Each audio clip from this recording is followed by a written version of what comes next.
Assalamualaikum warahmatullahi wabarakatuh. Kembali lagi di channel Portal Dimensi dan tentunya masih bersama saya Kang Slamet di sini.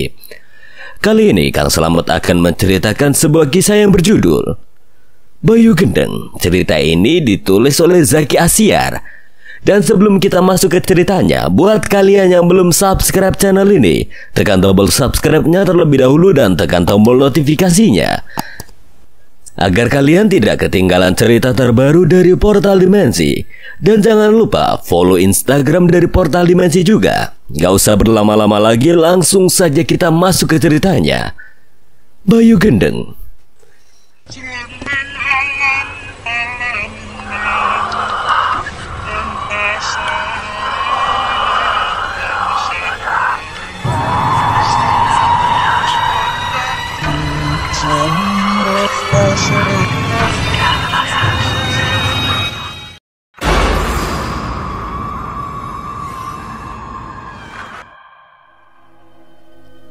Apa? Wah, ini gila, Mas. Aku bingung. Bagaimana mungkin aku bisa menjadi wanita seperti itu? Tenang aja, Dek. Kami akan selalu memantaumu. Ini kita lakukan demi kebaikan semuanya. Kita tidak ingin kejadian di Randu Gunting terulang lagi. Jadi aku mohon, Dek, kamu mau membantuku? Bayu memegang pundak Sinta. Sinta pun mau tidak mau menyetujui keinginan Bayu. Meskipun di sisi hatinya dia masih ragu. Sinta menatap mata Bayu yang penuh dengan ketulusan. Akhirnya Sinta pun mengangguk setuju.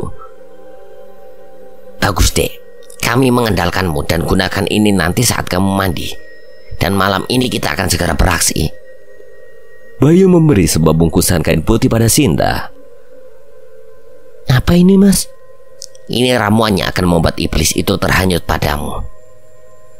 Sinta hanya bisa menuruti keinginan Bayu meskipun dia sendiri masih takut dan ragu.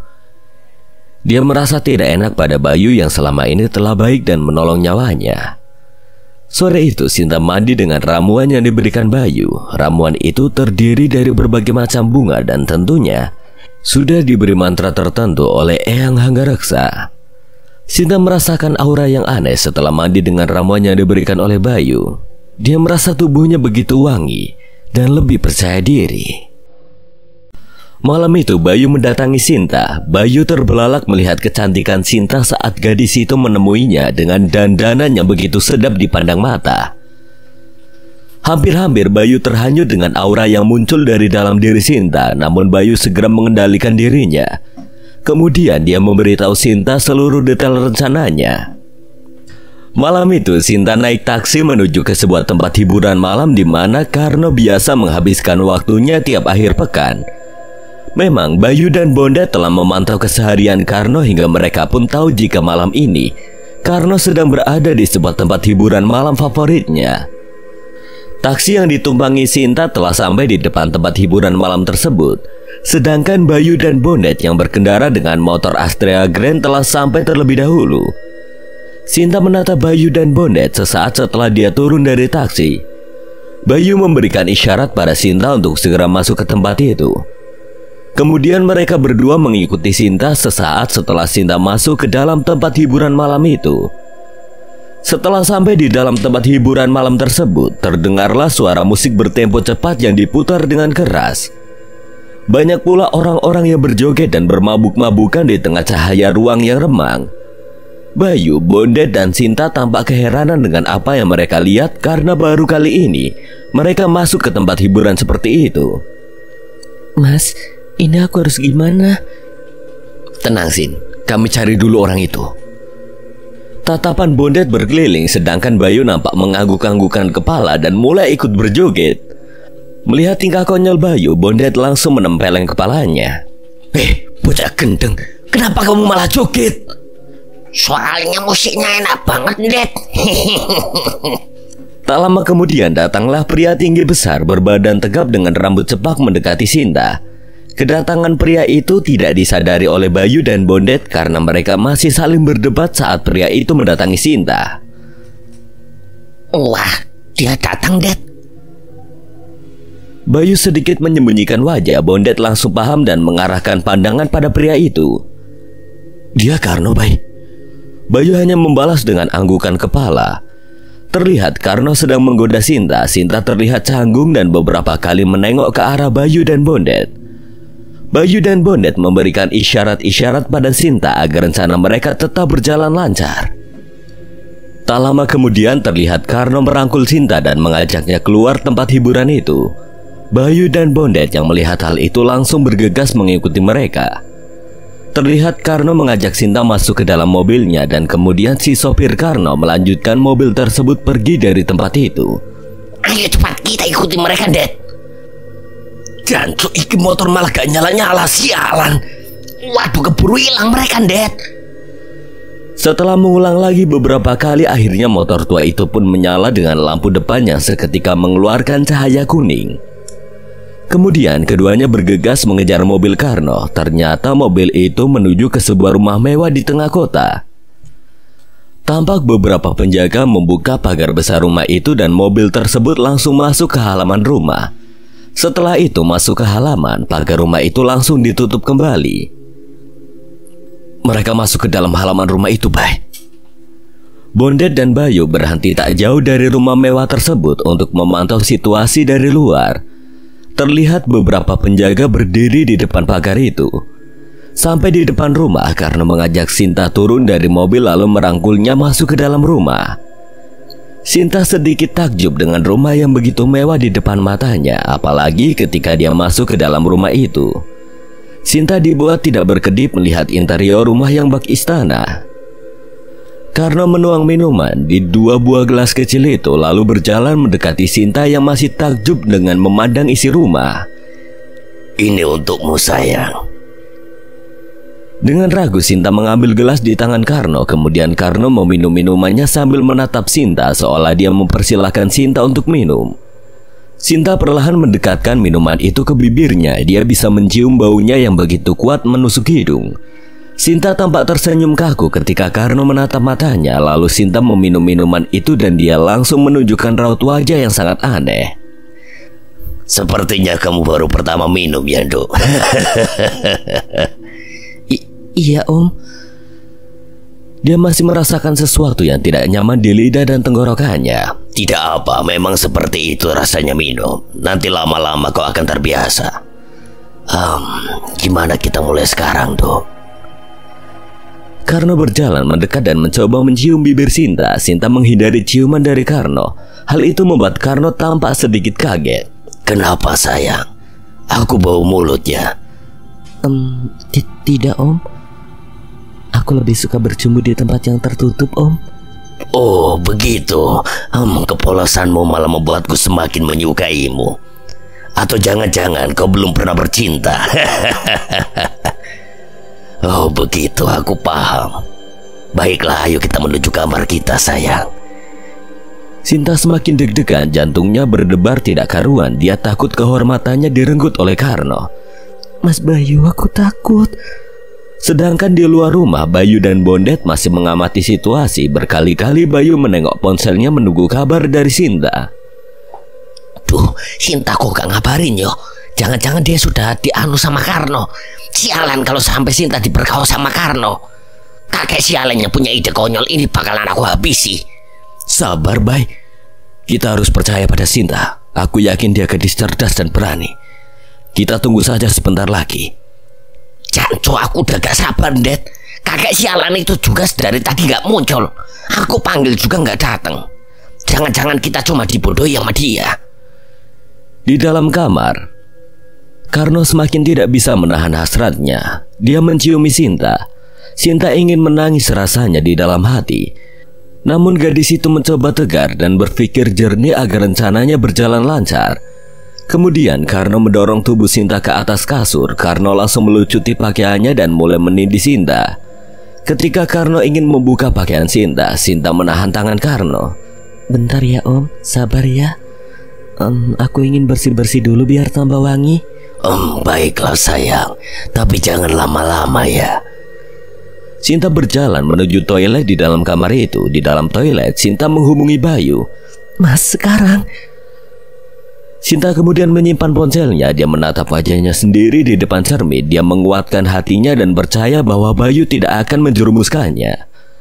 Sinta perlahan melepas pakaiannya dan membalut tubuh polosnya hanya dengan sehelai handuk.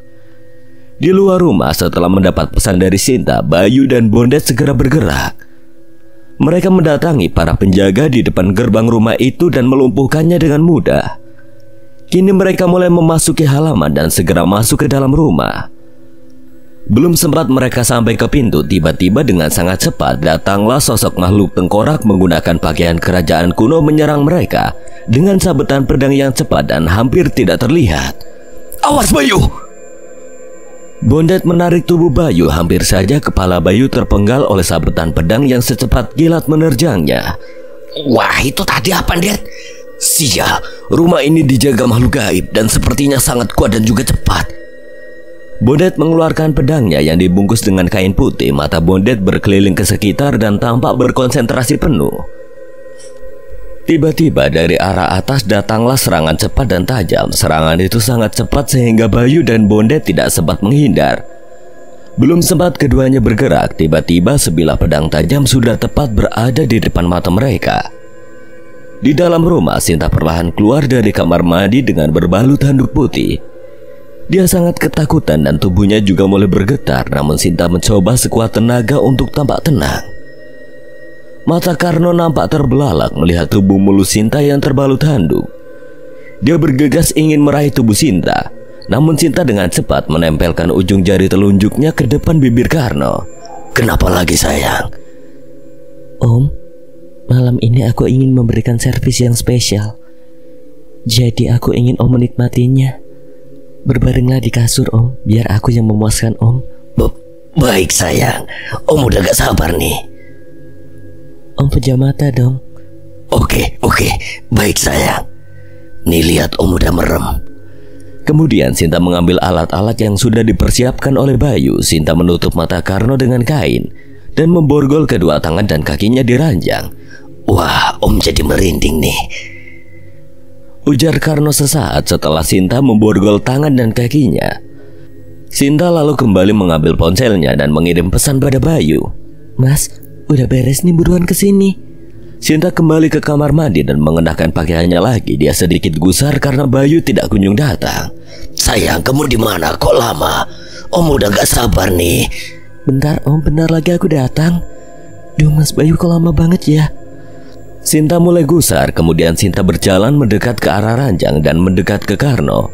Sinta mengelus-elus dada Karno untuk mengulur waktu. Karno tampak menikmati tangan halus Sinta yang mengelus badannya. Di luar rumah, serangan mendadak dari arah atas membuat Bayu dan Bondet terkejut. Mereka sudah terlambat untuk menghindar. Pedang makhluk tengkorak itu sudah sangat dekat. Bayu dan Bondet sesaat sudah hampir pasrah. Tiba-tiba kepala makhluk yang akan menyerang mereka terpenggal.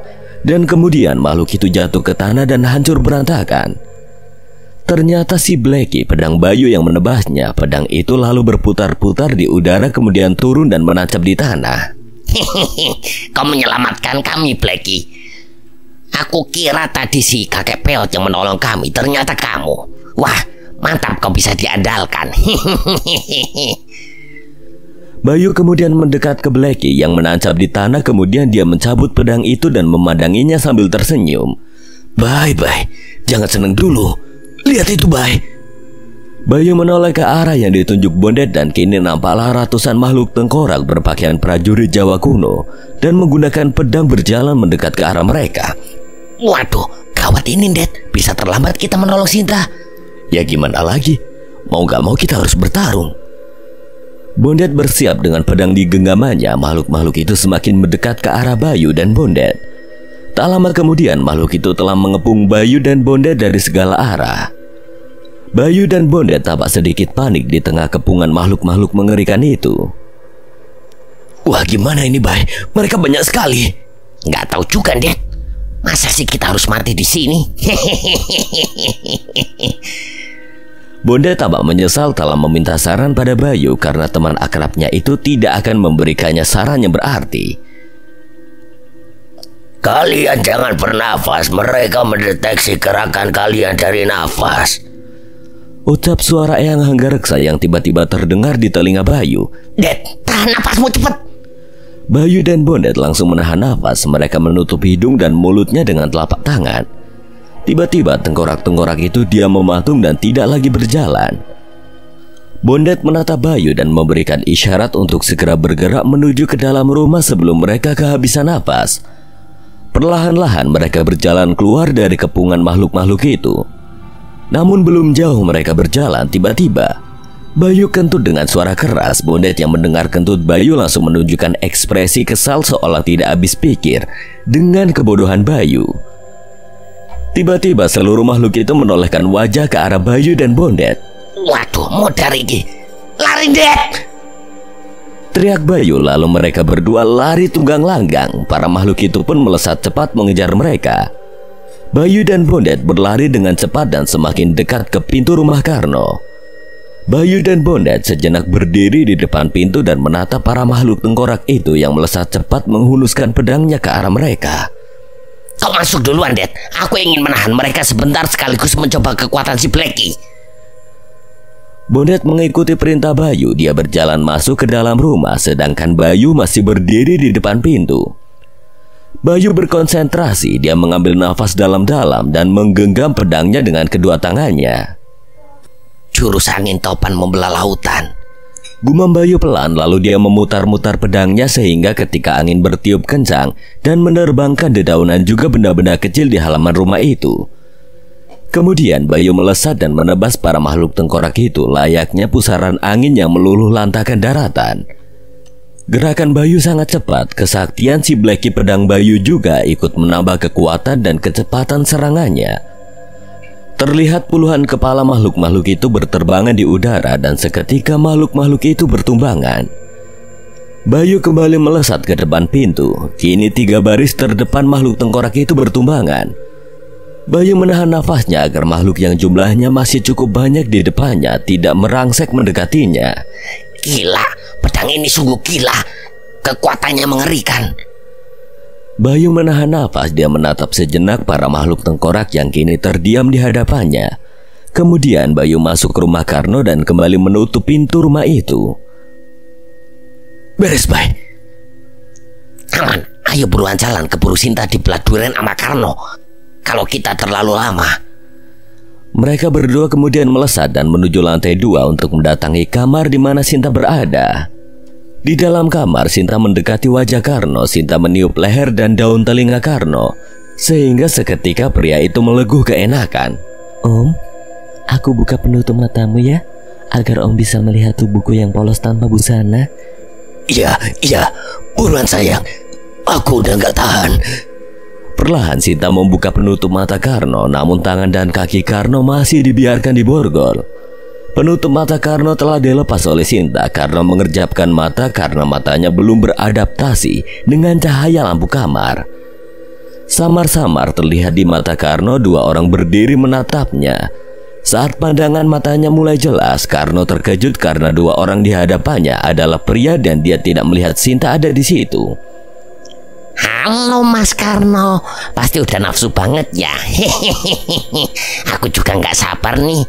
Ingin cepat-cepat menghabisimu. Iya Mas Karno, kami siap melayanimu sampai kau menemui ajalmu. Karno terkejut melihat Bayu dan Bondet di depan matanya. Bajingan kalian, bagaimana mungkin kalian bisa masuk ke sini? Kamu gak perlu tahu bagaimana caranya kami masuk ke rumahmu. Yang jelas kami akan menghabisimu, dasar banci. Aku masih sangat kesal terhadap perbuatanmu yang menghabisi warga Randu Gunting. Sialan, kalian menjebakku. Gadis itu, ya, gadis itu akan aku cincang karena telah menipuku. Urusanmu dengan kami, bukan dengan gadis itu. Kemudian Karno terdiam, senyum kecil mengembang di bibirnya. Dia mulai tenang dan meremehkan Bayu dan Bondet. Apa kau bilang? Ingin membunuhku? Ini leherku. Ayo coba kalian tebas leherku, kalau kalian mampu. Aku jelas tidak akan menyerang lehermu, tapi yang akan kami serang ini.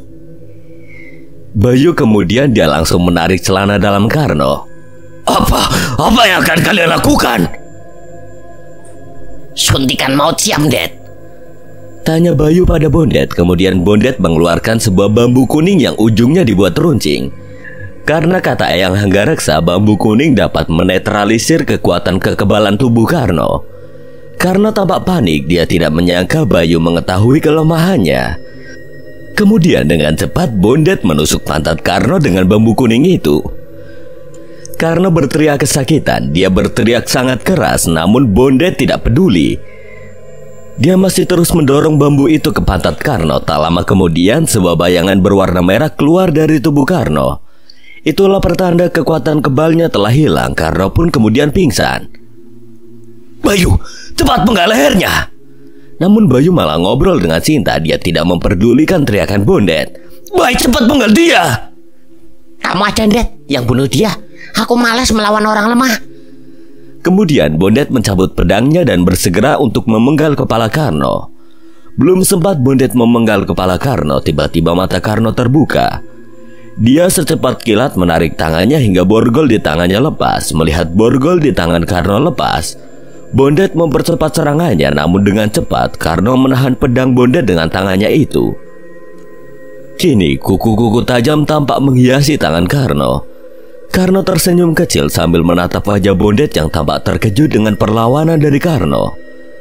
Kemudian Karno menarik tangan kirinya hingga borgol di tangan kirinya juga terlepas. Karno langsung melayangkan cakarannya yang tepat mengenai dada Bondet. Seketika kaos Bondet koyak dan dadanya terluka oleh cakaran kuku tajam Karno. Bayu terkejut melihat Bondet yang terhempas dan berdarah. Bondet! Bayu melesat mendekat ke Bondet. Kini Karno telah sepenuhnya lepas dari borgolnya. Dengan secepat kilat dia telah berdiri di depan Sinta dan langsung melayangkan cakarannya ke wajah Sinta. Mati kau gadis sialan! Sinta tak mampu menghindar. Terlihat kuku yang mengkilat tajam telah berada di depan matanya. Namun dengan cepat Bayu mendorong tubuh Karno hingga terdorong menuju jendela kamar di lantai 2 tersebut. Tubuh keduanya menabrak jendela kaca tersebut hingga kaca di jendela itu pun hancur berantakan. Kemudian keduanya jatuh ke bawah hingga akhirnya terhempas di halaman rumah Karno. Bayu dan Karno jatuh terjerembab ke tanah. Bayu merasakan punggungnya sakit, namun belum sempat dia mengatur nafas. Karno melesat menyerangnya. Kini Karno layaknya seekor macan. Dia menyerang dengan posisi merangkak layaknya hewan buas. Bayu dengan cekatan menghindarinya. Bayu melompat ke atas kemudian mendarat dengan mulus di tanah. Keduanya kini saling bertatapan. Bayu memegang erat pedangnya dan menatap tajam ke arah Karno. Sedangkan Karno yang berposisi mirip harimau juga menatap Bayu dengan tajam. Aku tidak perlu ilmu kebal. Dengan ajian macan lodaya aku ini sudah cukup untuk menghabisi kalian. Seketika Bayu tertawa terpingkal-pingkal ketika dia mendengar ucapan Karno. Macan apaan itu? Macan kok ekornya ada di depan? Minimal pakai celana dulu, Pak De, biar ekormu gak gondal-gandul. Brengsek kau bocah ingusan. Karno melesat menyerang Bayu, namun Bayu menahan setiap cakaran Karno dengan pedangnya. Gesekan pedang dan kuku Karno terdengar layaknya dua besi yang beradu. Karno semakin mempercepat serangannya. Bayu terlihat keteteran mengimbangi kecepatan Karno. Tiba-tiba kuku Karno mengenai dada Bayu. Kaos Bayu langsung koyak dan dadanya mengeluarkan darah. Karno tersenyum lalu dia menjilati darah yang menempel di kukunya. Sedangkan Bayu tampak terengah-engah. Dia kelelahan meladeni kecepatan Karno. Terima seranganku ini, Le. Hilang. Tiba-tiba ayunan cakar Karno menerjang Bayu, namun Bayu masih bisa menghindar. Karno terus-menerus muncul dan menghilang. Bayu mencoba untuk lebih berkonsentrasi karena Karno menyerang di saat yang tidak terduga. Namun jurus Karno tersebut sangat merepotkan Bayu sehingga beberapa luka didapati Bayu akibat jurus Karno yang terus-menerus menyerangnya di saat-saat yang tidak terduga. Bayu berpikir sejenak, kemudian dia melakukan gerakan berputar dengan sangat cepat sambil mengibaskan pedangnya, sehingga debu di halaman rumah Karno berterbangan. Debu yang berterbangan seketika memenuhi halaman rumah itu, dan dari debu itulah terlihat bayangan tubuh Karno yang melesat dari segala arah. Kemudian Bayu mengeluarkan jurus angin dingin membelah kabut untuk menebas Karno yang kini dapat terlihat di matanya. Dengan lesatan cepat jurus angin dingin membelah kabut, Bayu mampu menebas Karno hingga pria itu seketika jatuh terjerembab ke tanah. Karno tumbang di tanah dan sepertinya sudah tidak mampu bergerak lagi. Tak lama kemudian terlihat Bondet dan Sinta berjalan mendekat ke arah Bayu. Bagaimana, Bay? Dia mati? Sepertinya begitu, karena dia tidak mungkin bisa menahan seranganku tanpa ajian kebalnya. Bondet tak menjawab dan masih menatap tubuh Karno yang tergeletak di tanah.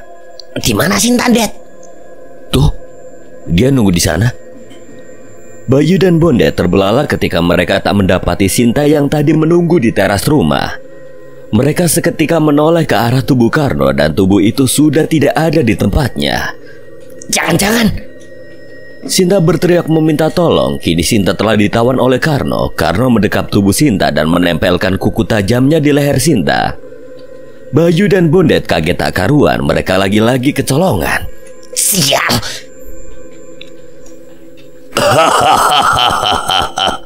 Kalian sudah pasti kalah. Kini aku akan membunuh kalian satu persatu. Dimulai dari sini. Sial, sial, sial.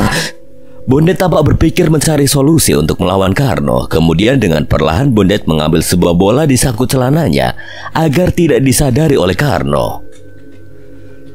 Baiklah, kalian akan menyaksikan gadis cantik ini kukuliti wajahnya. Sampai akhirnya dia mati mengenaskan. Bersiaplah kau gadis sialan. Karno mengangkat tangannya dan mengarahkannya ke wajah Sinta. Melihat hal itu, Bondet segera melemparkan bola di genggaman tangannya ke arah Karno. Dengan cepat bola itu melesat dan meletus di udara. Kemudian dari letusan itu mengeluarkan asap hitam pekat.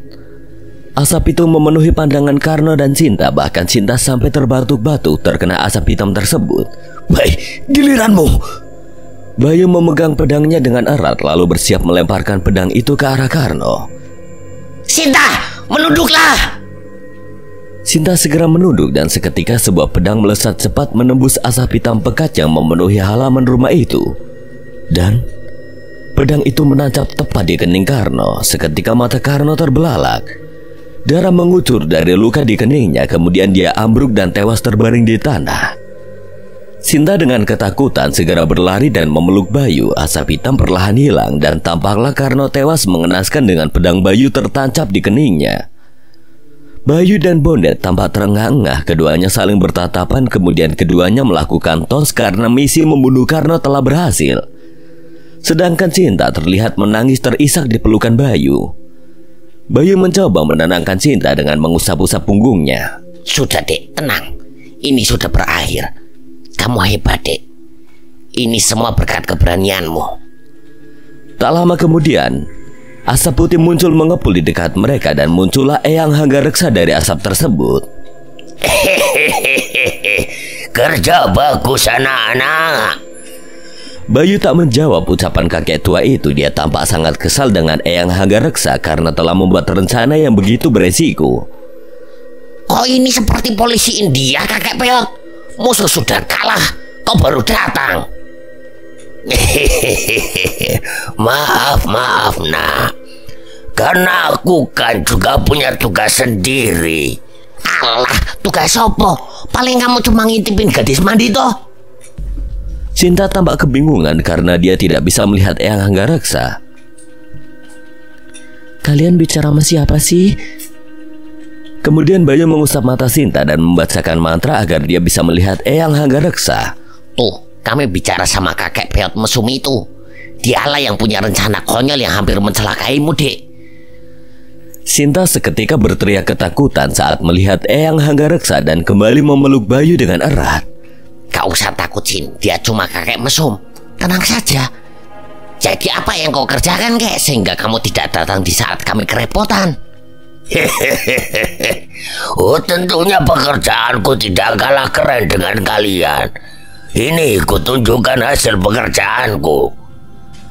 Eyang Hanggareksa kemudian dia menuang karung yang dia bawa di depan Bayu, Bondet dan Sinta. Karena penasaran, Sinta ikut menoleh saat Eyang Hanggareksa menuang karungnya. Tiba-tiba Sinta berteriak keras dan ketakutan melihat isi karung yang dituang Eyang Hanggareksa. Dari dalam karung itu menggelinding sebuah kepala yang sangat dikenal oleh Bayu dan Sinta. Itu kepala Gianto. Hah? Gianto? Ya, aku telah menghabisinya sendiri. Jadi gimana? Aku tidak kalah dari kalian kan? Hahaha, kau hebat kakek mesum. Bagus. Kini musuh kita tinggal 3 orang lagi. Kita akan mendatanginya dan bertarung 3 lawan 3. Apa kalian siap? Siap. Sebuah mobil mewah berjalan pelan memasuki gerbang rumah Karno. Setelah memasuki gerbang, mobil itu pun berhenti di halaman rumah Karno. 3 orang pria berbadan tegap tinggi besar terlihat turun dari dalam mobil. Wajah ketiganya tampak serius dan hanya diam tanpa mengucap kata. Mata ketiganya menatap sekeliling halaman rumah itu. Tatapan mata mereka berhenti saat mereka melihat seonggok mayat dan sebuah kepala yang terpenggal di halaman rumah itu. Mereka bertiga sejenak saling berpandangan, kemudian ketiganya berjalan menghampiri mayat dan kepala yang tampak dibiarkan terbengkalai di tanah. Mereka bertiga adalah Hardi, Suryo, dan Bintoro, 3 orang dari kelompok 5 iblis dari timur Jawa. Sedangkan mayat dan kepala yang mereka lihat adalah mayat dan kepala saudaranya, yaitu Karno dan Gianto. Raut wajah penuh kemarahannya bercampur dengan kesedihan sangat nampak dari ketiganya ketika mereka mendapati mayat Karno dan Gianto yang teronggok di tanah. Bintoro mengambil nafas dalam-dalam mencoba melegakan dadanya yang sesak karena amarah yang meluap-luap. Ini tidak bisa dibiarkan, Mas. Bocah ingusan itu benar-benar menginjak-injak martabat kita. Sudah 20 tahun kita membentuk kelompok ini, dan baru kali ini kita mengalami hal semenyakitkan ini. Ini salahku, Mas Suryo. Saat itu aku terlalu meremehkan bocah gendeng itu. Andai saja waktu itu aku cepat memenggal kepalanya, semua ini tidak akan terjadi. Jancok! Sudah, jangan disesali lagi. Yang terpenting kita saat ini segera urus jasad saudara kita. Dan setelah itu kita bersama-sama membuat rencana untuk memusnahkan bocah sialan itu. Suryo dan Bintoro mengangguk pelan setelah mendengar ucapan Hardi. Tak lama kemudian keduanya mendekati jasad Karno dan potongan kepala Gianto untuk dibereskan dan dimakamkan. Di saat Bintoro ingin mengangkat tubuh Karno, Bintoro menemukan sesuatu di tubuh Karno. Mas, lihat ini. Mendengar ucapan dari Bintoro, Hardi segera mendekat ke arah Bintoro lalu berjongkok di sampingnya untuk mengetahui apa yang telah ditemukan Bintoro. Lihat, Mas, ini sepertinya rambut seorang gadis. Dan aku yakin gadis pemilik rambut ini ada hubungannya dengan bocah ingusan itu. Karena Mas Karno tidak akan mudah dikalahkan jika tidak dijebak dengan cara licik.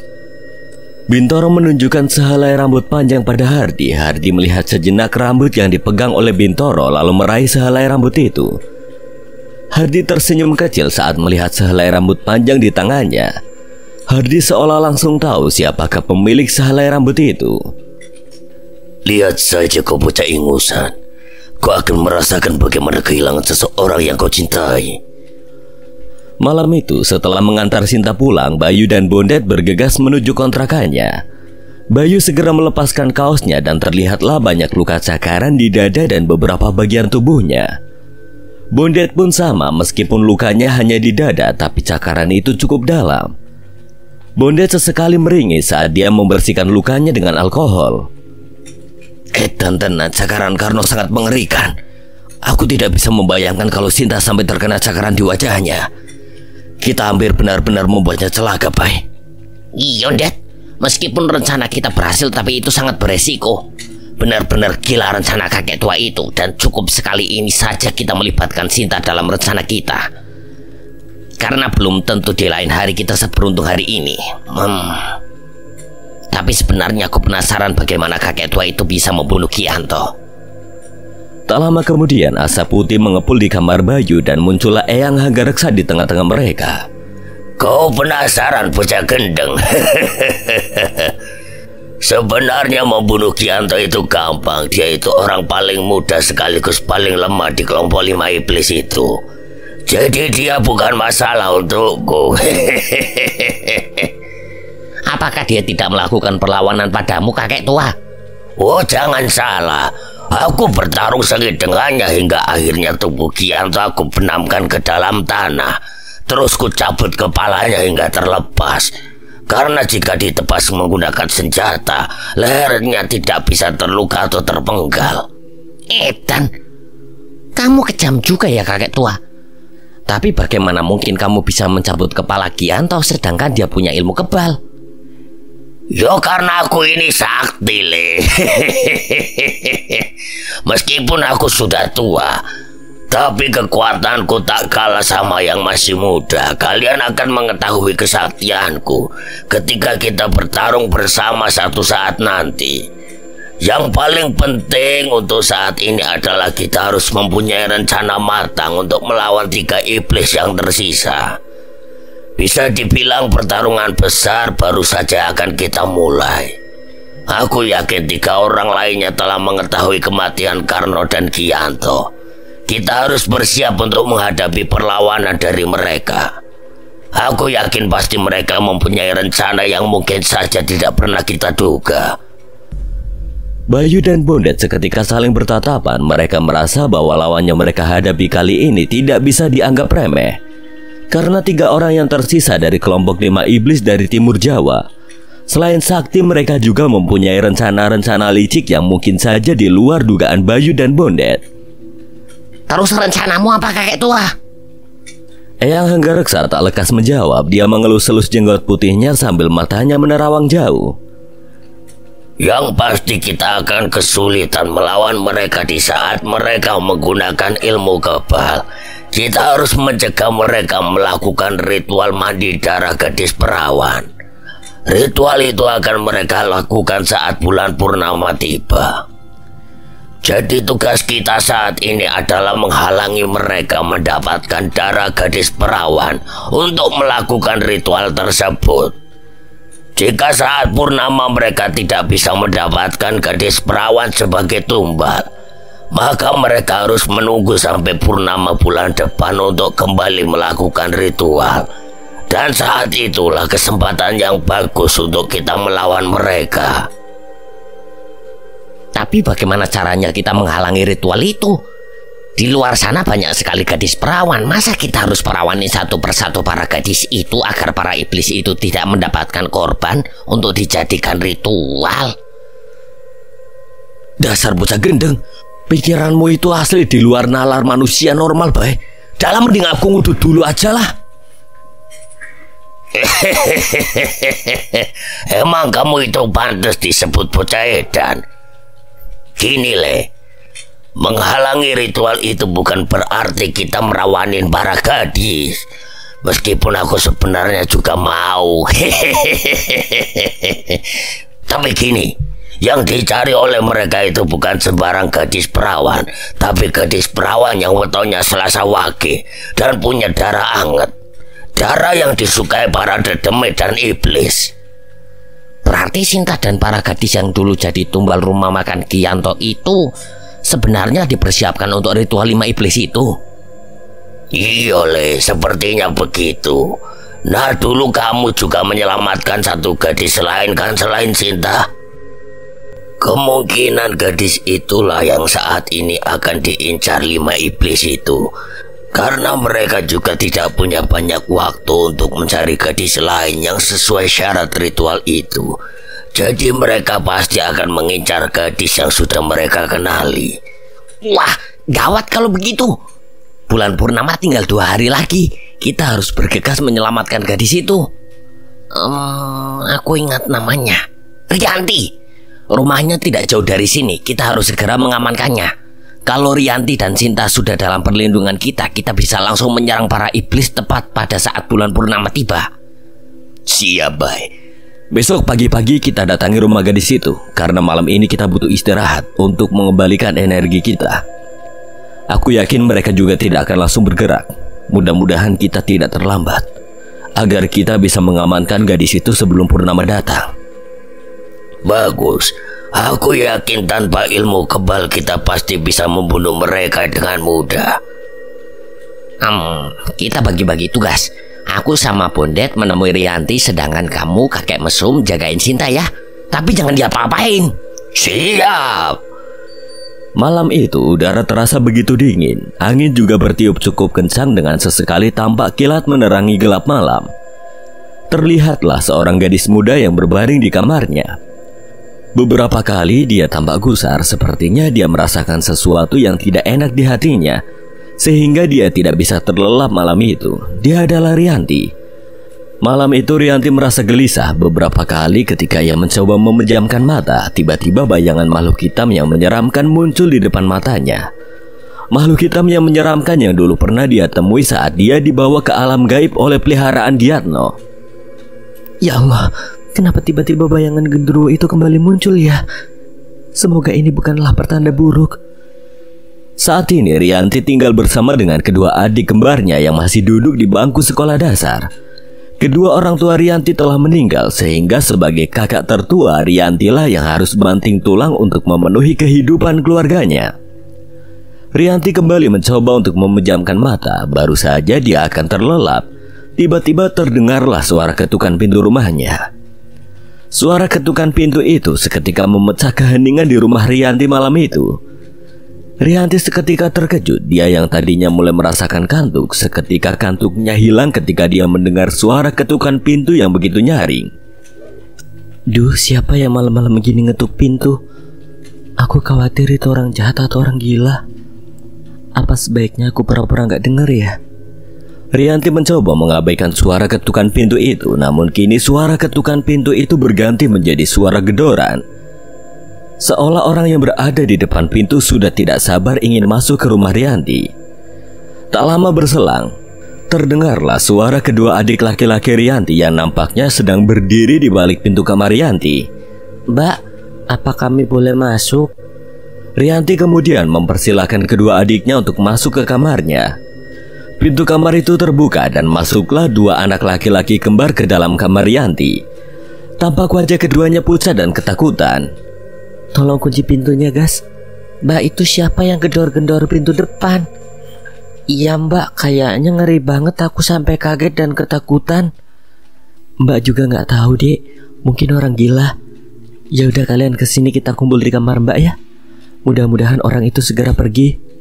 Sesaat suara gedoran pintu itu pun tidak lagi terdengar. Untuk sesaat mereka bertiga tampak sedikit lega. Bagas dan Bagus memandang wajah Rianti seolah bertanya apakah sudah aman. Namun belum sempat Rianti menjawab, tiba-tiba pintu depan rumah itu kembali didobrak dengan keras. Kini dengan satu hentakan kuat, pintu itu pun ambrol. Rianti dan kedua adiknya tampak ketakutan mendengar pintu rumahnya telah ambrol. Mereka bertiga beringsut dan saling berpelukan. Napas mereka tampak memburu dengan diiringi detak jantung yang tidak beraturan.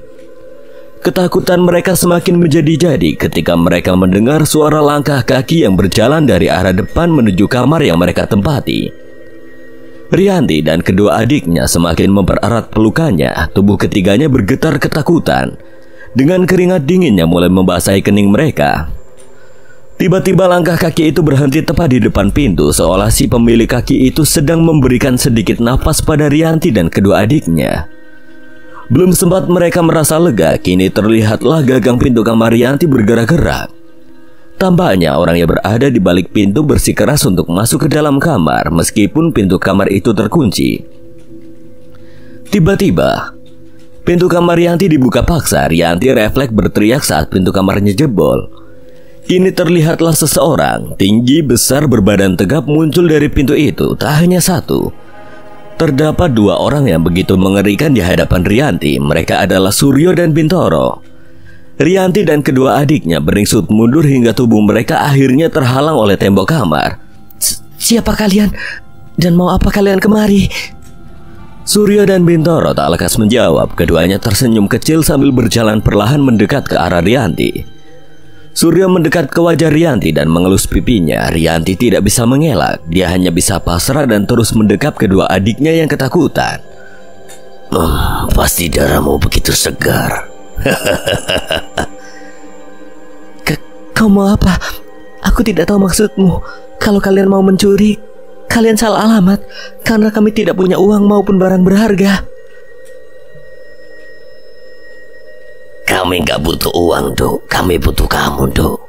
Baiklah, akan aku jelaskan maksud kedatangan kami.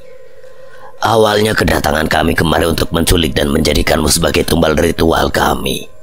Namun kami berubah pikiran. Kami berpikir kau bisa membantu kami untuk menyingkirkan musuh kami. Membantumu? Apa maksudnya? Aku tidak paham. Kau kenal Bayu Kendengkan, orang yang dulu menyelamatkan kamu dari tumbal Giatno. Aku ingin kau bekerja sama denganku untuk menjebaknya. Mana mungkin aku bisa menjebak orang yang telah menyelamatkan nyawaku. Aku menolak. Aku tak mau membantumu. Oh, baiklah, kalau kau tak mau, silakan kau pilih mana yang mati terlebih dahulu. Mbak, aku takut. Apa yang kau lakukan pada adikku? Jangan kau sakiti mereka. Makanya kalau kau tidak mau adikmu mati, kau harus mengikuti keinginan kami. Kalau kau masih berusaha menolak, maka kedua adikmu akan kami kuliti di depan matamu, dan setelah itu kau akan kami bunuh sebagai syarat ritual kami.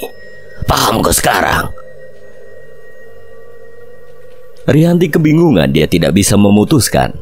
Di sisi lain, dia tidak mau mengkhianati Bayu, namun dia juga tidak mau adiknya mati mengenaskan.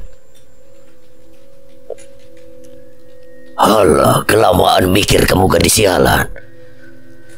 Bintoro kelihatan tak sabar, lalu dia mencabut belati di sakunya dan menarik tangan Bagas ke meja yang berada di kamar Rianti. Kemudian Bintoro mengarahkan belatinya ke tangan Bagas yang berada di atas meja. Belati itu tepat berada di atas jari kelingking Bagas, dan tanpa banyak bicara, Bintoro langsung mengiris ujung jari kelingking Bagas hingga ujung jari itu terpotong dan darahnya mengalir deras. Bagas berteriak kesakitan disusul dengan teriakan Rianti, dan Bagus yang terkejut sekaligus khawatir dengan kondisi Bagas. Tiap 1 menit kau berpikir, maka akan aku memotong 1 ruas jari adikmu. Ayo, kamu butuh waktu berapa lama lagi untuk berpikir? Rianti kebingungan, dia panik dengan ancaman Bintoro. Dia juga khawatir dengan Bagas yang masih terus kesakitan dengan darah yang begitu banyak mengalir dari jarinya. Baiklah, aku akan membantumu, tapi lepaskan adikku. Tolong lepaskan dia. Bagus. Nah, begitu. Kalau dari tadi kau tidak banyak mikir, adikmu pasti tidak akan kehilangan ujung jarinya. Bagus, Nduk. Jadi permintaan kami hanya sederhana. Kau dengarkan aku baik-baik.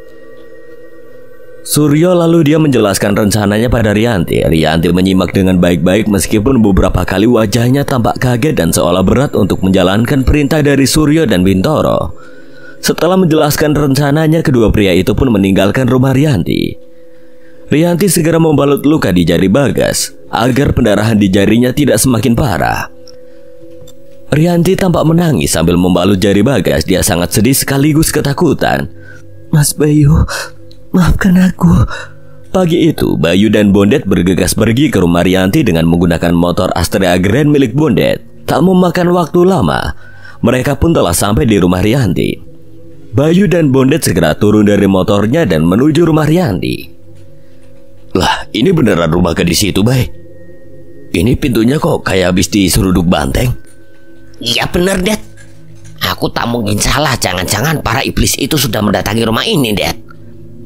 Tak lama kemudian keluarlah Rianti dari dalam rumah. Sejenak Rianti berpandangan dengan Bayu dan Bondet. Mas Bayu, lama sekali kita tidak ketemu. Ada apa mas pagi-pagi gini ke rumahku? Maaf ganggu pagi-pagi gini Rianti, tapi ada sesuatu yang penting banget yang harus aku katakan.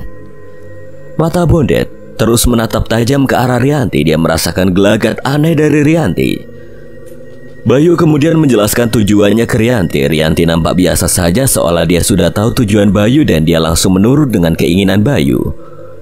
Bondet semakin curiga, tapi dia tepis semua kecurigaan itu karena yang dia tahu dari cerita Bayu bahwa Rianti itu gadis yang baik. Setelah beberapa saat ngobrol, datanglah dua adik kembar Rianti dari dalam rumah. Perkenalkan, ini adik-adikku mas. Namanya Bagas dan Bagus. Kemudian Bagas dan Bagus mendekat ke Bayu dan Bondet lalu mengulurkan tangan untuk bersalaman. Bondet melihat jari tangan Bagas yang terbalut perban. Jarimu kenapa nak? Itu mas, mas semalam saya semalam jarinya terkena pisau. Dia mau kupas mangga, malah kena jari. Wah, mangga enak nih. Masih ada nggak Rianti? Aku juga mau dong. Udah habis mas. Kita berangkat sekarang aja yuk. Baik, kamu berangkat dulu dengan Rianti dan Bagus. Biar aku nunggu di sini dengan Bagas. Soalnya nggak bakal muat kalau kita semua naik motor itu. Oke, siap Det. Wajah Rianti tampak sedikit khawatir meninggalkan Bagas sendirian. Namun akhirnya dia pun mengikuti saran Bondet. Setelah Bayu, Rianti dan Bagus pergi, Bondet segera mendekati Bagas. Dia menatap sekilas wajah Bagas dan meletakkan telapak tangannya ke pundak Bagas. Nak, ceritakan padaku, sebenarnya ada apa dengan mbakmu? Nggak apa-apa kok mas. Ya wis, kalau memang kamu tidak mau cerita, yang jelas kami melakukan semua ini demi kebaikan kita semua. Aku harap kamu tahu itu, Le. Kami bertarung mempertaruhkan nyawa demi keselamatan bagi semua orang, termasuk kamu dan mbakmu. Kini mereka semua telah sampai di rumah kontrakan Bayu. Rencananya Rianti dan kedua adiknya akan menginap hingga 2 hari ke depan. Sampai setelah malam bulan purnama berakhir. Malam itu Bayu dan Bondet duduk berbincang di teras rumah kontrakan Bayu. Mereka membicarakan tentang rencana mereka. Sesekali mereka berdua juga berbincang tentang saat-saat mereka berguru di Padepokan Singolawu. Hingga akhirnya Bondet pun mengutarakan sesuatu yang mengganjal di hatinya pada Bayu. Baik, kamu merasa ada yang aneh nggak dengan Rianti? Aneh apa toh Det? Perasaan dia biasa aja. Entahlah Bay, aku merasa dia seperti menyembunyikan sesuatu. Di dalam kontrakan Bayu, nampak Rianti menguping percakapan Bayu dan Bondet dari balik pintu. Dia mendengarkan obrolan mereka dengan seksama. Tak lama kemudian, terlihatlah Pak Basri yang berlari sambil tergopoh-gopoh. Nampaknya dia seperti mengalami satu masalah serius. Pak Basri berlari ke arah Bayu dan Bondet yang sedang ngobrol di teras rumah. Bay, lihat itu. Itu kan Pak Basri, bapaknya Sinta. Kenapa malam-malam begini dia lari-lari kayak gitu? Sepertinya ada sesuatu yang gak beres, Bay. Wah iya Det, jangan-jangan kakek Piot itu berbuat hal konyol. Awas saja kalau dia berani macam-macam pada Sinta. Pak Basri akhirnya tiba di hadapan Bayu dan Bondet. Napasnya terengah-engah dan keningnya penuh keringat. Loh, ada apa Pak Basri? Apa ada satu masalah Pak? Sinta nak, Sinta. Lah, Sinta kenapa Pak? Sinta nak, Sinta tiba-tiba terbaring kaku. Matanya melotot ke atas seperti mayat hidup. Wah, gawat ini Bay. Jangan-jangan Sinta kena serangan para iblis itu. Wah sialan. Itu si kakek tua Peot ngapain aja sih? Bisa-bisanya kita kecolongan kayak gini. Jambut jaran asu. Terus ini gimana nak? Baik Pak Basri. Pak Basri tenang saja dan mari kita bersama-sama mendatangi Sinta. Saya yakin kami berdua bisa mengatasi masalah ini. Ayo Det, kita berangkat. Sepertinya aku merasa malam ini kita akan bertarung dengan sengit Det. Siapkan mentalmu. Kemudian mereka berdua beserta Pak Basri segera bergegas menuju rumah Sinta. Tampak dari dalam kontrakan Bayu, Rianti menyimak perbincangan mereka bertiga. Rianti mengangguk-anggukan kepala seolah memahami situasi yang terjadi di rumah Sinta. Maaf Mas Bayu, sebenarnya aku tidak ingin melakukan semua ini, tapi aku tidak punya pilihan lain. Gumam Rianti sembari mengelus rambut kedua adiknya yang terlelap. Kemudian dia mengambil sebuah tas yang sebelumnya diberikan oleh Suryo dan Bintoro. Lalu Rianti perlahan membuka pintu kontrakan Bayu dan dia berjalan keluar menuju ke rumah Sinta. Sesampainya di rumah Sinta, Bayu dan Bondet segera bergegas masuk ke kamar Sinta. Terlihat di kamar itu Busari, ibu dari Sinta, menangis terisak di samping tubuh Sinta yang terbaring kaku di atas kasur dengan mata melotot ke atas. Bayu mendekati Busari dan mengelus pundaknya. Yang sabar Bu, maaf Bu, boleh nggak saya lihat Sinta? Silakan nak. Bayu menatap Sinta dengan tatapan tajam. Gadis cantik itu nampaknya seperti patung yang kaku di atas ranjang. Sudah, jangan banyak basa-basi. Apa maumu? Kemudian tubuh kaku Sinta tiba-tiba menggerakkan jari jemarinya. Kemudian tanpa aba-aba, tubuh Sinta terduduk dengan posisi punggung tegak lurus dan tatapan mata melotot ke depan. Hal itu sontak membuat kedua orang tua Sinta ketakutan. Mereka saling berpelukan dengan diiringi tangisan dari Bu Sari. Kemudian perlahan kepala Sinta menoleh ke arah Bayu yang berdiri di samping badannya. Mata Sinta melotot menatap Bayu. Bayu masih tampak tenang. Dia bersedekap dan membalas tatapan Sinta. "Dan Cuk, gak usah melotot Cuk. Cepat katakan kamu mau apa?" Makhluk yang mendiami tubuh Sinta tertawa terbahak-bahak. "Hai bocah gendeng, perkenalkan aku Dewi Sekar Arum, siluman ular peliharaan Juragan Suryo. Juraganku mengundang kalian untuk bertarung di sebuah arena yang telah dipersiapkan di alam gaib. Kalau kau tidak mau menerima tantangan kami, kau akan melihat gadis ini berakhir menjadi mayat malam ini, karena sukmanya telah kami tawan di alam kami." Sudah kuduga. Sialan, kita kalah satu langkah dengan mereka, Dad. Iya, Bay. Dan ini sudah jelas kalau si kakek peot pasti kena jebakan siluman ular itu. Apalagi siluman itu berjenis kelamin perempuan. Pasti siluman itu menyamar jadi wanita cantik dan menggoda kakek mesum itu. Dan kau tahu sendiri lanjutannya. Cuk, jancuk, si kakek taek. Yowes, gak usah pakai rencana-rencanaan. Kita datangi iblis itu. Mau gak mau kita memang harus bertarung mati-matian malam ini. Pak, Bu, kami sebentar lagi akan rogoh sukmo ke alam gaib untuk menyelamatkan Sinta. Dan kami akan meninggalkan rogoh kami di kamar ini. Jadi saya mohon bantuan Bapak dan Ibu untuk menjaga tubuh kami. Karena sukma kami masih terikat dengan raga kami. Jika raga kami terluka, sudah pasti sukma kami juga ikut merasakan sakit. Jadi tolong Bapak jaga raga kami. Baik, nah, kami akan menjaga raga kalian. Mudah-mudahan Allah memudahkan semua ini. Bayu hanya mengangguk pelan. Kemudian dia dan Bondet bersila di lantai kamar Sinta. Mereka berdua memejamkan mata dengan bibir yang tampak bergumam mengucapkan mantra-mantra. Tak lama kemudian kepala Bayu dan Bondet tampak terkulai lemas, pertanda sukma mereka telah lepas dari raganya. Di luar rumah Pak Basri nampak Rianti berjalan mengendap-endap lalu masuk ke teras rumah Pak Basri. Matanya melongok ke dalam rumah Pak Basri melalui kaca jendela rumah Pak Basri. Sepertinya Mas Bayu dan Bondet telah melakukan rogoh sukmo. Ini tepat seperti yang dikatakan kedua orang itu. Ya, setelah ini aku akan segera beraksi. Maafkan aku Mas Bayu. Sesaat setelah melakukan rogoh sukmo, Bayu dan Bondet kini tiba di sebuah lapangan yang luas. Di depan lapangan itu tampak berdiri dua buah tiang besi yang menjulang tinggi. Di pucuk kedua tiang itu tampak Sinta dan Eyang Hanggareksa terikat oleh sebuah rantai. Di bawah tiang besi itu terdapat sebuah bejana raksasa yang terbuat dari perak. Di bejana raksasa itu terlihat api yang begitu besar dan menggeliat seolah ingin menelan tubuh Sinta dan Eyang Hanggareksa. Keduanya merasa kepanasan karena api yang berkobar di bawah kaki mereka membuat tiang besi dan lantai yang mengikat mereka ikut memanas. Mas Bayu, tolong aku. Tenang aja, Dek. Kami akan segera menolongmu. Tolong aku juga Mas Bayu dan Mas Bondet. Dasar kakek semprul. Kami gak bakalan nolongin kamu. Benar-benar tidak bisa diandalkan kamu kakek peot. Hehehe. Habis mereka pakai cewek cantik sih. Jadi aku kena jebak deh. Tak lama kemudian muncullah tiga orang berbadan tinggi besar sambil menenteng pedang di hadapan Bayu. Mereka bertiga adalah Hardi, Suryo dan Bintoro. Mereka datang, Bay. Bayu dan Bondet langsung mengarahkan pedang pada ketiga pria itu dengan tatapan tajam.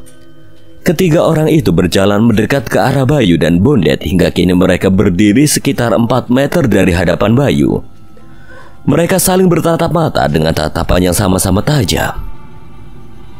Hei bocah gendeng, apa kamu puas telah membunuh kedua saudara kami? Aku salut padamu. Karena selama 20 tahun kami membentuk kelompok ini, baru kali ini kami mengalami hal seburuk ini. Jadi malam ini kami akan menghabisimu tanpa ampun. Dan kami juga ingin kau merasakan bagaimana rasanya kehilangan orang tercinta. Apa kalian tidak sadar diri para panci? Apa kalian tidak merasakan bagaimana rasa sakitnya warga Randu Gunting yang kalian bantai dengan kejam? Dan apa kalian tidak merasakan bagaimana rasanya seorang anak yang ditinggal mati oleh ayahnya yang dibunuh dengan cara licik? Baiklah, kami mengerti. Jadi marilah kita bertarung mati-matian, dan kita akan melihat siapakah yang berhasil membalas dendam malam ini. Oh ya, aku hampir lupa menjelaskan pada kalian.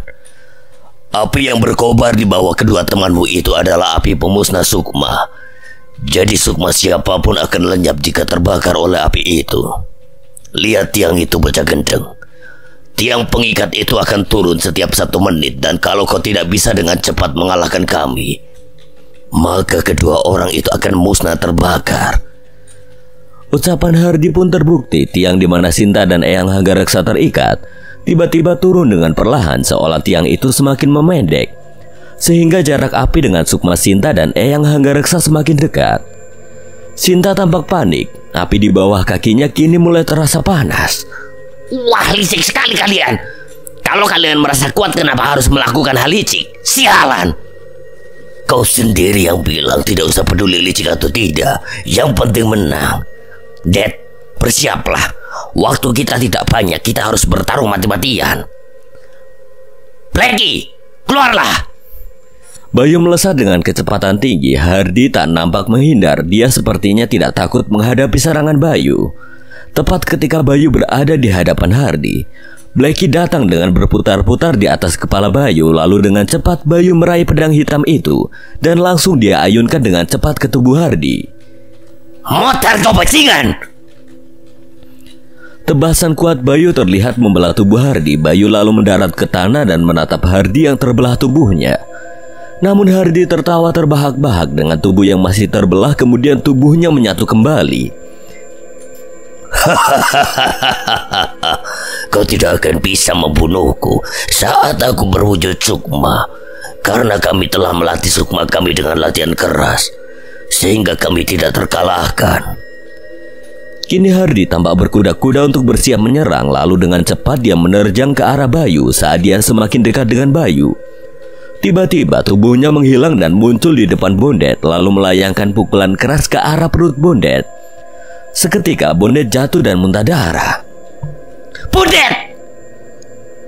Bayu langsung melesat untuk menebas Hardi. Namun belum sempat tebasan pedang Bayu mengenai Hardi, tiba-tiba sebuah tendangan kuat menghantam kepala Bayu hingga dia berputar di udara lalu jatuh terjerembab ke tanah. Ternyata tanpa disadari oleh Bayu, Bintoro menyerangnya dengan tendangan yang keras. Kini Bayu dan Bondet tampak terjerembab di tanah. Situasi makin memburuk ketika tiang di mana Sinta dan Eyang Hanggareksa terikat kembali turun ke bawah. Api di bawah kaki Sinta semakin dekat dan membuat Sinta semakin kepanasan. Sial, mereka kuat sekali, Bay. Kita bertarung tanpa rencana yang matang. Kalau terus seperti ini, kita bisa kalah, Bay. Dad, kamu ingat dengan kombinasi yang dulu pernah kita rencanakan? Iya, aku ingat, Bay. Kamu mau menggunakan itu? Iya, Dad. Bersiaplah.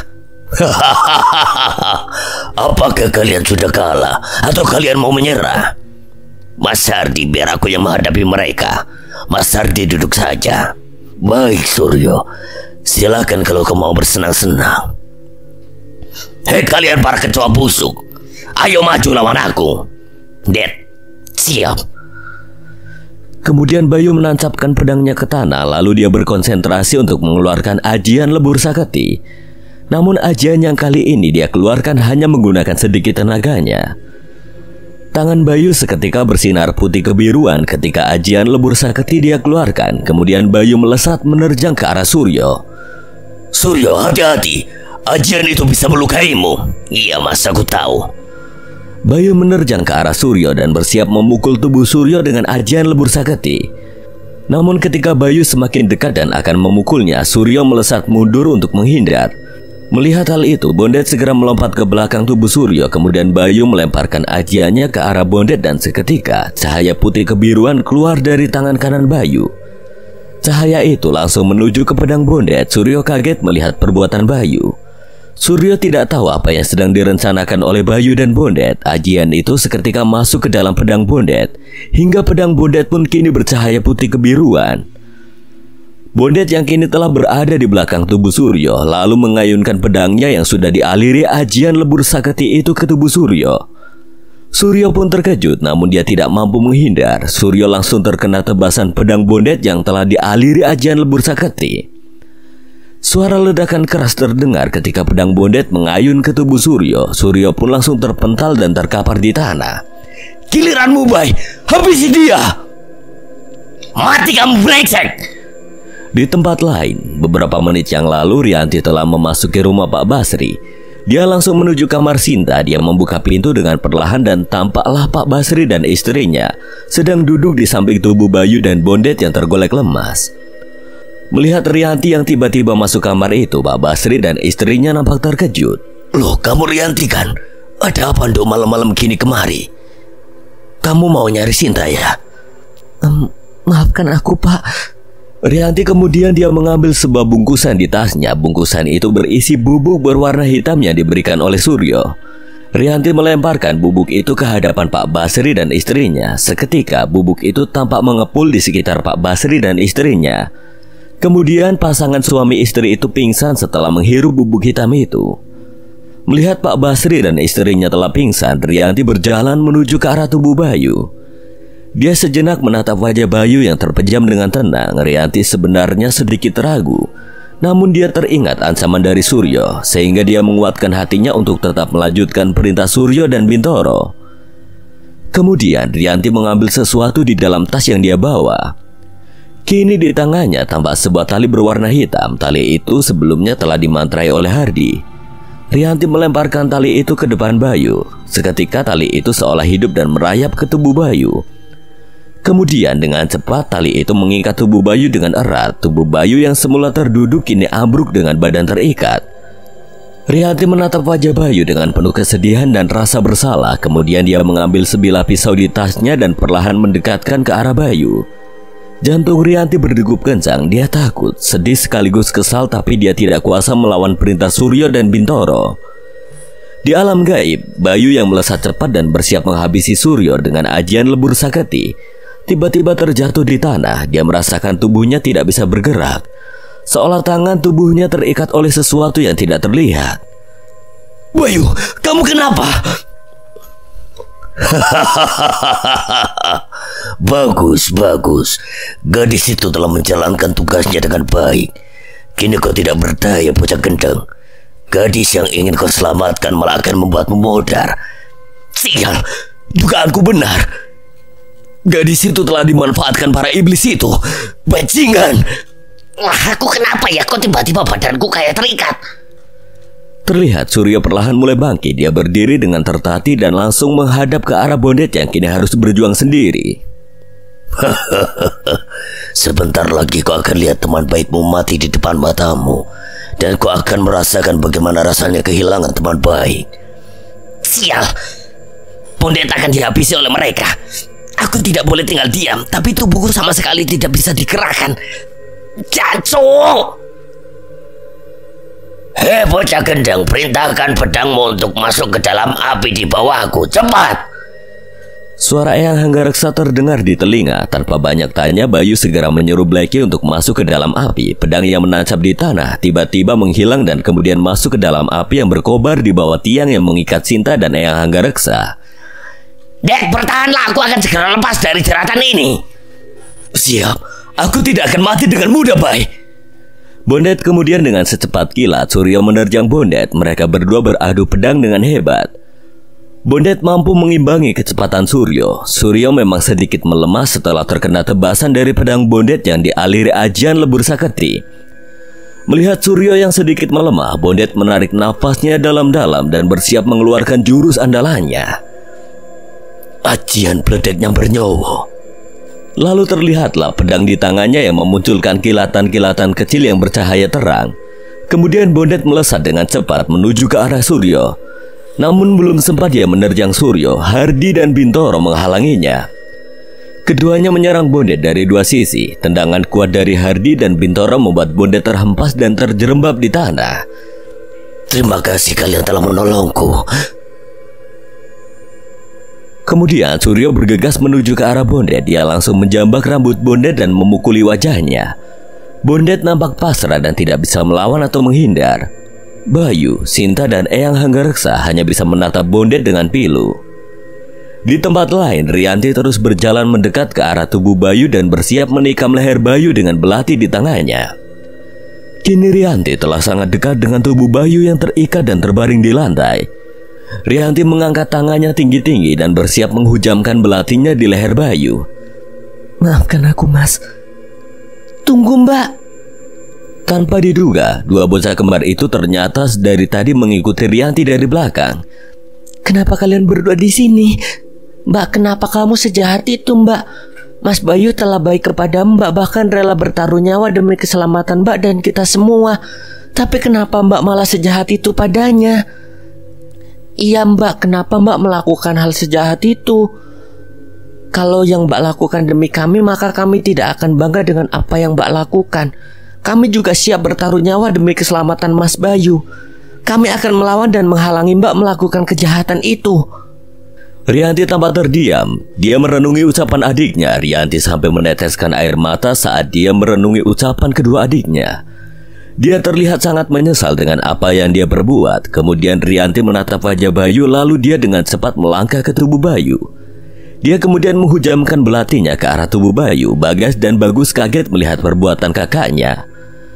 Mereka tak menyangka Rianti senekat itu. Namun Rianti ternyata tidak menikam leher Bayu. Dia mengarahkan belatinya ke tali yang mengikat tubuh Bayu. Susah payah Rianti mencoba memotong tali itu. Sial, kenapa tali ini begitu keras? Kalian berdua tolong bantu Mbak. Bagas dan Bagus segera membantu Rianti. Mereka bertiga susah payah melepaskan ikatan yang menjerat tubuh Bayu. Akhirnya setelah beberapa saat berusaha, tali itu pun putus dan seketika ikatan di tubuh Bayu terlepas. Rianti dan kedua adiknya langsung terduduk lemah. Nafas mereka nampak memburu, kemudian mereka sesaat saling berpandangan dan kemudian berpelukan. Di alam gaib, Bayu melihat Bondet terus-menerus dipukuli oleh Suryo. Dia ingin menolong tapi tubuhnya masih terikat oleh sesuatu yang tak terlihat.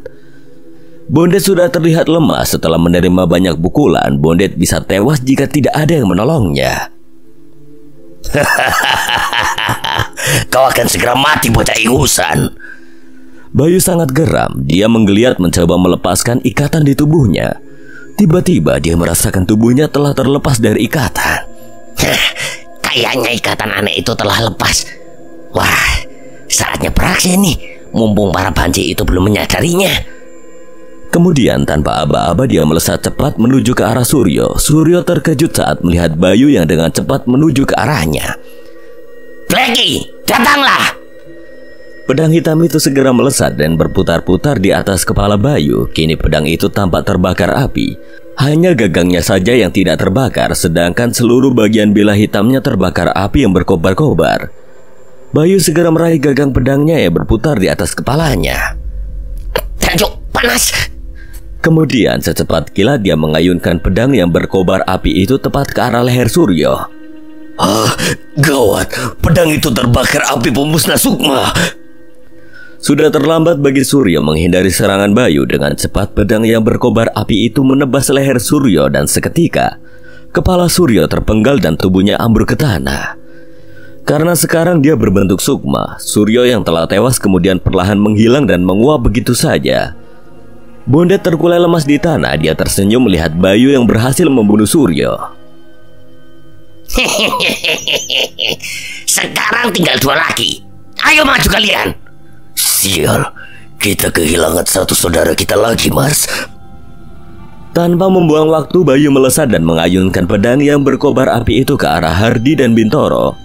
Kini Hardi dan Bintoro tampak menghindari serangan Bayu. Mereka tahu mereka akan musnah jika terkena serangan pedang yang terbakar api pemusnah sukma itu. Melihat Bayu yang bertarung sengit, dengan sisa tenaganya Bondet berlari ke arah Sinta dan Eyang Hanggareksa.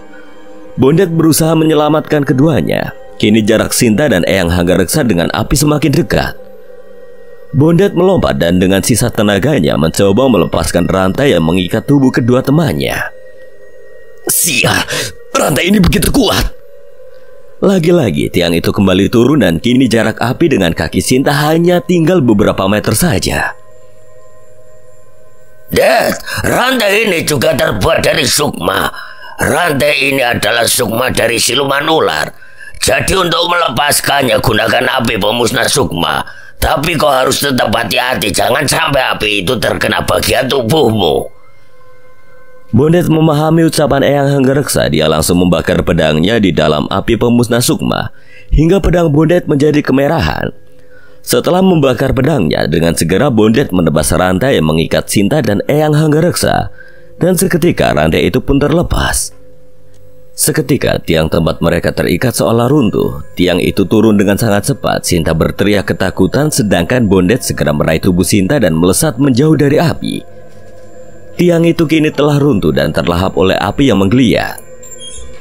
Bondet, lindungi Sinta biar aku yang membantu Bayu. Bondet bergegas mengajak Sinta mencari tempat yang aman, sedangkan Eyang Hanggareksa berkonsentrasi untuk mengeluarkan kekuatannya. Kakek tua itu berkuda-kuda dan terdengar mengerang untuk mengeraskan badannya. Seketika otot tubuh Eyang Hanggareksa membesar. Tubuhnya kini tampak semakin besar dan berotot. Bondet terkejut melihat perubahan dari Eyang Hanggareksa. Oh, pantas dia mampu mencabut kepala Gianto. Ternyata dia mempunyai kekuatan tersembunyi. Eyang Hanggareksa lalu berjalan mendekat ke arah bejana raksasa, tempat di mana api pemusnah sukma berada. Eyang Hanggareksa mengangkat bejana raksasa itu dengan kekuatan penuh. Otot di tangan dan tubuhnya tampak membesar saat dia mengerahkan kekuatannya untuk mengangkat bejana itu. Bahkan telapak tangan Eyang Hanggareksa terlihat meleput, tapi kakek tua itu tidak peduli. Dia terus mengangkat bejana raksasa itu hingga perlahan bejana itu mulai terangkat. Melihat bejana itu mulai terangkat, Eyang Hanggareksa semakin menambah kekuatannya. Otot-otot bermunculan di wajahnya, leher, dan seluruh bagian tubuhnya, menandakan dia sedang mengerahkan seluruh kekuatannya. Kemudian dengan satu hentakan kuat, bejana raksasa itu terlempar dan melesat ke arah Bayu yang sedang bertarung dengan Hardi dan Bintoro. Mata Bayu terbelalak kala melihat bejana besar yang penuh dengan api terlempar ke arahnya. Namun Hardi dan Bintoro tampak tidak menyadarinya karena mereka berdiri membelakangi bejana yang melesat ke arahnya. Stop dulu, Pak. Tuh lihat di belakang kalian ada apa tuh? Hardi dan Bintoro menyangka Bayu hanya ingin bermain-main. Tidak lama kemudian mereka merasakan hawa panas yang begitu mendekat ke arahnya. Lalu keduanya menoleh dan seketika mata mereka terbelalak kala melihat bejana besar yang berisi api yang meluap-luap terbang ke arah mereka. Bintoro langsung melompat ke samping, sedangkan Hardi hanya terdiam kaku menatap bejana yang penuh api melayang ke arahnya. Bejana itu menghantam tubuh Hardi. Hardi pun tewas dengan tubuh yang terbakar dan terhimpit di bawah bejana yang kini tampak teronggok di tanah. Mas Hardi! Sekarang tinggal kau sendiri, Bintoro. Dan kita berdua akan bertarung mati-matian. Aku akan membalas dendam kematian ayahku yang kau bunuh dengan licik dan keji. Bintoro kembali berdiri dengan tegak, tampak wajahnya penuh dengan kemarahan. Tanpa mengucap kata, dia langsung melesat menerjang Bayu dengan menggunakan pedangnya. Bayu dengan sekatan menahan serangan Bintoro.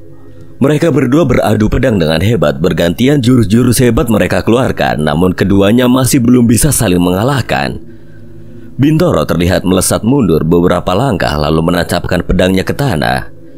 Dia tampak berkonsentrasi, kemudian dia mengepalkan kedua tangannya di depan dada. Ajian Segoro Geni. Wah, itu pukulan yang sangat berbahaya, Le. Kau harus berhati-hati. Oh, begitu rupanya. Baiklah, akan aku adu dengan ajian lebur saketi. Dia kemudian berkonsentrasi penuh dan menyalurkan kekuatannya ke tangan kanannya. Datanglah angin yang berhembus kencang disertai petir yang menyambar-nyambar tangan Bayu. Tangan Bayu pun seketika mengeluarkan cahaya putih kebiruan. Bayu dan Bintoro langsung melesat dengan masing-masing mengeluarkan ajian yang begitu kuat. Suara benturan yang begitu hebat terdengar saat kedua ajian mereka saling beradu. Kilatan petir dan api menyambar ke segala arah, sehingga api dan petir membakar dan memporak-porandakan tempat itu. Bayu dan Bintoro terpental dan terjerembab ke tanah. Mereka tidak kuasa menahan benturan yang begitu kuat dengan gelombang kejut yang menghempaskan semua benda yang berada di sekitar tempat itu. Bayu tergeletak lemah di tanah. Dia melihat Bintoro yang terbaring tidak jauh darinya. Bayu menyeret tubuhnya menuju pedangnya yang tertancap di tanah. Susah payah Bayu menuju ke Blacky yang masih tertancap di tanah. Kemudian dia berhasil menggapai Blacky. Bayu menggunakan sisa tenaganya untuk berdiri dan mencabut Blacky. Dengan tertati-tati, akhirnya Bayu berhasil mencabut Blacky. Kemudian dia berjalan sempoyongan menuju Bintoro yang masih tergeletak di tanah. Bayu kini telah berdiri di depan Bintoro yang masih terbaring di tanah. Dengan nafas yang terengah-engah, Bayu menatap Bintoro yang terkulai di tanah. Bayu mengangkat pedangnya tinggi-tinggi dan bersiap memenggal kepala Bintoro. Sesaat bayangan kematian ayahnya dan para warga Randu Gunting yang dibunuh oleh Bintoro terlihat ketika dia mengangkat pedang itu untuk memenggal kepala Bintoro. Sedangkan Bondet, Sinta dan Eyang Hanggareksa melihat dari kejauhan seolah membiarkan Bayu menuntaskan dendamnya. Bintoro menggeliat, dia tampaknya mulai tersadar dari pingsannya. Dia langsung menatap Bayu yang telah berdiri di depannya dan bersiap memenggal kepalanya. Tunggu nak, jangan bunuh aku. Dulu juga aku memberi kesempatan kepada ayahmu untuk berbicara. Jadi biarkan aku mengucapkan kata terakhirku sebelum kematianku. Bayu hanya terdiam seolah tidak memperdulikan permintaan Bintoro. Terlihat tangannya masih menggenggam pedang yang terangkat tinggi. Kemudian tanpa banyak bicara, Bayu menginjak kepala Bintoro dan menebas leher Bintoro hingga kemudian leher itu terputus dan kepala Bintoro menggelinding di tanah. Bayu menatap kepala Bintoro yang menggelinding di tanah, dan tidak lama kemudian dengan perlahan tubuh Bintoro menghilang menjadi asap. Aku tidak butuh kata terakhirmu, bajingan. Tiba-tiba tempat itu bergetar hebat seolah arena bertarung itu akan segera runtuh. Bayu yang terkulai lemas tidak bisa berbuat apa-apa lagi, dia masih pingsan di tanah. Goncangan kuat itu membuat tanah mulai retak, tubuh Bayu nyaris terjatuh ke dalam retakan tanah. Namun Eyang Hanggareksa dengan cepat menyambar tubuh Bayu dan kemudian menggendongnya pergi dari tempat itu. Sedangkan Bondet bersama dengan Sinta segera mengikuti Eyang Hanggareksa yang melesat cepat keluar dari tempat yang akan runtuh itu. Gempa bumi di tempat itu semakin dahsyat. Retakan-retakan di tanah semakin banyak dan tidak lama kemudian tempat itu benar-benar runtuh. Bay, bangun Bay, bangun! Bayu menggeliat, matanya perlahan terbuka. Samar-samar dia melihat wajah teman-temannya yang sedang mengerubunginya. Aku ada di mana? Kamu ada di kamar Sinta. Kita berhasil menghabisi para iblis itu, Bay. Dan alhamdulillah kita semua selamat, Bay. Bayu tersenyum kecil sambil melakukan tos dengan Bondet. Kemudian terlihat Sinta yang masih menampakkan wajah khawatir langsung memeluk Bayu dengan erat. Terima kasih, Mas. Terima kasih karena selalu menolongku dan menyelamatkan nyawaku. Sama-sama, Dek. Bayu menikmati pelukannya dengan Sinta, namun dia menyadari bahwa perjuangannya tidak selesai sampai di sini. Masih banyak musuh-musuh yang lebih kuat nantinya.